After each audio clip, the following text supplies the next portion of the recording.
What's going on, everybody? We're going to talk today about the Purchase Plus Improvements program. Let's just say you found your dream home in Prince George. Good bones, great neighborhood, and it's the right price. But the kitchen looks like it hasn't been touched since the Canucks last won the playoffs. The windows are the single pane, and the furnace sounds like it's running on prayers.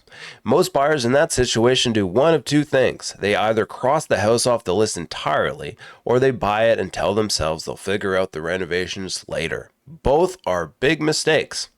We're going to talk about how this program can help you not make that mistake.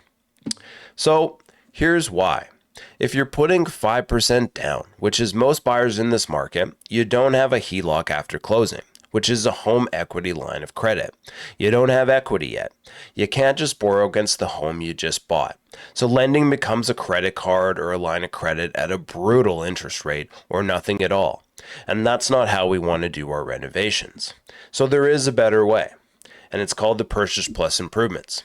And by the end of this video, you're going to understand exactly how it works, what it covers and what it doesn't, and why Prince George might be the best city in BC to use it. So what actually is this program? Let me break it down simply. Purchase Plus Improvements, or PPI, is a mortgage product that lets you combine the purchase price of a home and the cost of your planned renovations into one single mortgage. One application, one approval, one payment. It's not a special bank program or some niche product you have to hunt for. It's backed by the 3 mortgage insurers that back every insured mortgage in Canada: CMHC, Seguin, and Canada Guarantee. That means it's available through virtually every major lender and every mortgage broker in the country. And here's the stat that tells you everything about why I'm making this video today. Approximately 37% of Canadians have never heard of this program. In a smaller market like Prince George, that number is probably higher. That is a competitive advantage for the buyers who do know about it. So let's make sure you're one of them. But let's get into the mechanics. Here's the part most people don't know. The renovation money doesn't flow to you on closing day. The bank's not just going to give you a bunch of money and trust that you're going to go and do the renovations that you said you would. What happens is this. Your lawyer holds those funds in trust. You take possession of the home, you get the work done, and once the lender verifies the renovations are complete, the funds are released back to you as a reimbursement. Think of it like a renovation deposit that you get back once you prove the work is done. Kind of like a construction loan. You do the work and then you get reimbursed the money. Then you do a little more work and you get reimbursed the money. Except you're just doing this once.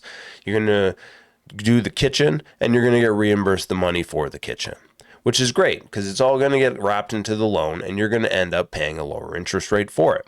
It's simple in concept, a few moving parts in practice, and I'm going to walk you through all of them today. So let's talk about the borrowing power. Because this is where it gets interesting, the 3 insurers each have slightly different caps on how much you can borrow for renovations. CMHC allows up to 10% as the as-improved value. Seguin goes up to 20%. Canada Guarantee caps at 20% or $40,000. These numbers do have a tendency to change, so always check with your lender or your mortgage broker about updated numbers. In practice, most lenders in this market are going to cap you somewhere around $40,000 to $50,000. Think of it as a really high-end kitchen or a bathroom with some flooring, or you can go a long way with $40,000 to $50,000 if you plan the renovations properly. And as you're going to see in a few minutes, that number lines up perfectly for what renovations actually cost in Prince George. Now here's how the down payment works, because this trips people up. Let's say you're buying a home for $400,000 and you want a $40,000 renovation. Your total mortgage amount is $440,000. Your minimum down payment is 5% of that $440,000, which works out to $22,000. You're not putting 5% on the purchase price and then separately financing the reno. It's all one number. But where Purchase Plus Improvements really wins is the interest rates. This is the part you want to pay attention to. The interest rate on your reno money is the same rate as the rest of your mortgage. Right now, that sits around 3.89 to 4% in the spring of 2026 on a 5-year fixed insured mortgage. Compare that to a HELOC, a home equity line of credit, which is currently running around 4.95 to 6.5%, or even higher. And I don't even want to get into talking about credit cards at 20% or higher, because those are really, ways that we don't want to do renovations. If you are going to do renovations on that, you want to do it very quickly, pay it off so you can get the points and move on.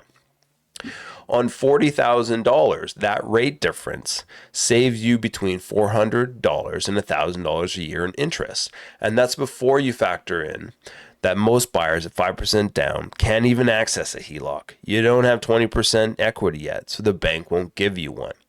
Purchase Plus Improvement solves that problem entirely. It gets the money in your hands at closing at the best rate available to you. So let's talk about the yes and the no's. What can you actually put into this program and what can't you?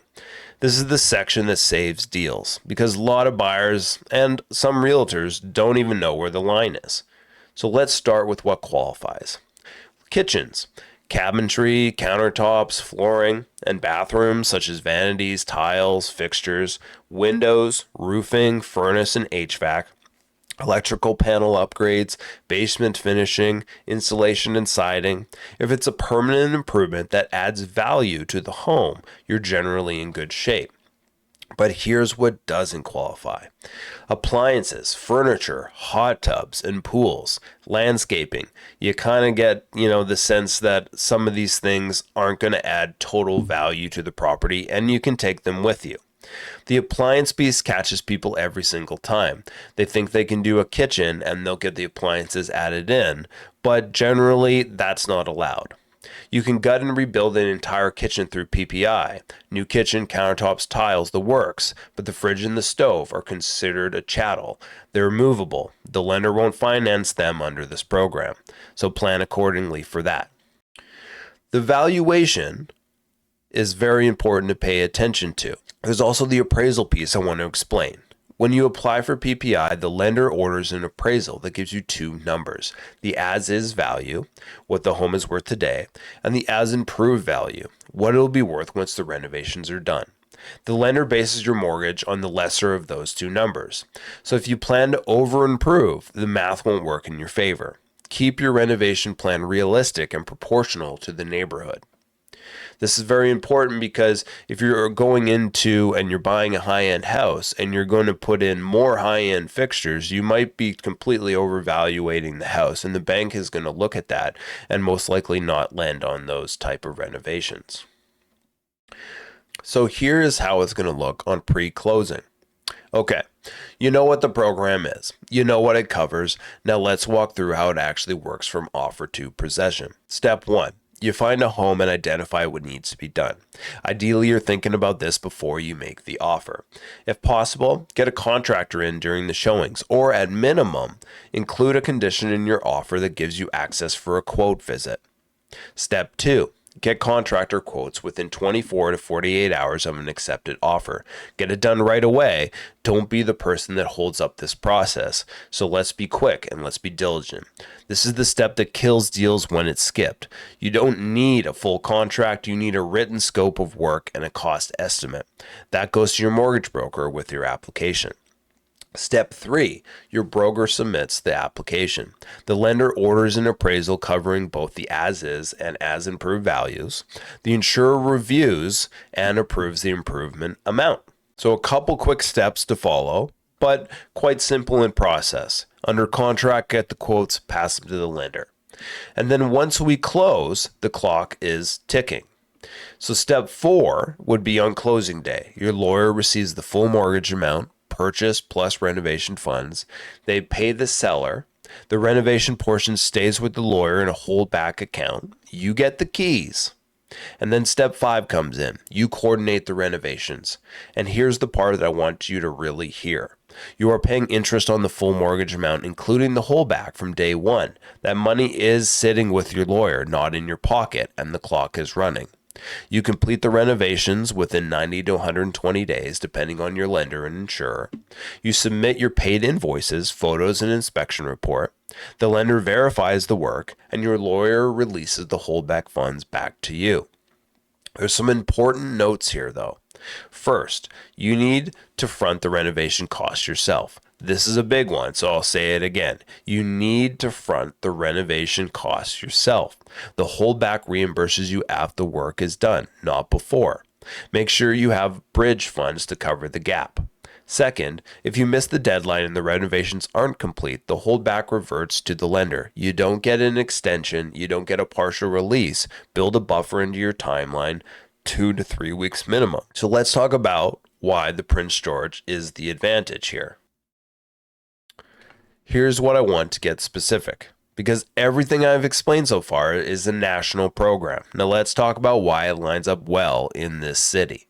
Prince George has roughly half of its housing stock built between the 1960s and 1970s. Those homes were built well, and they sit on great lots in established neighborhoods, but they're almost 50 to 60 years old, and the finishes show it. When I walk through a typical 1970s home in Heritage, the Bowl, the VLA, or east of the bypass, I'm usually seeing the same list of needs. Kitchen updates, 20 to 45 grand. Bathroom refresh, 10 to 25 grand. Window replacement, 10 to 25 grand. New furnace, 4 grand to 8 grand. Electrical panel upgrades, 3,000 to 6,000. A full refresh, kitchen, bathroom, windows, and furnace is running 40 to 60 grand in this market. That's almost exactly what the PPI program is designed to finance. Now, here's the math that actually makes this click. Let's say that there's a dated home listed at $400,000. A comparable home in the same neighborhood that's fully updated is selling for $460 to $475. You buy the dated one. You add $40,000 into the renovations through PPI. Your total mortgage is $440,000. You've just bought a home that's worth close to $460,000 or $470,000 on the day you move in. That's not a theory, that's the math in this program. And it enables in a market like Prince George, where the gap between a dated home and an updated home is real and consistently measurable. For relocators coming from Vancouver to Victoria, and I talk to these buyers all the time, this is particularly powerful. You can lock in contractor quotes before you even arrive. You know exactly what your home is going to look like before you take possession. No surprises, no living in construction for 2 years. And for investors, the same principle applies. The basement suite build out is a qualifiable improvement. If you're buying in VLA or Miller Edition with an eye toward rental income, PPI can finance that suite as part of your purchase. But let's talk about the mistakes. Mistake 1, not having contractor quotes ready. You cannot submit a PPI application without quotes. If you find the right home and your subjects are 5 days, you have roughly 24 to 48 hours to get a contractor through the door. If you're serious about using this program, build those contractor relationships before you start house hunting.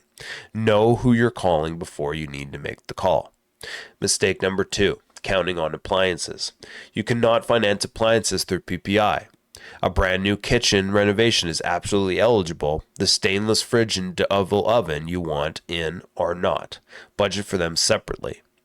Mistake number 3, ignoring the cash flow gap. You pay your contractor, then you get reimbursed, not the other way around. You need to bridge that gap, whether it's savings, a personal line of credit, or good contractor payment terms. On top of that, budget a 10 to 15% contingency on your renovation estimate. Nationally, around 65% of homeowners exceed the renovation budget by at least 10%. Old homes have surprises. Plan for them. We've all watched the renovation shows on TV. They always go over. It's a common thing. Mistake 4 is missing the deadline.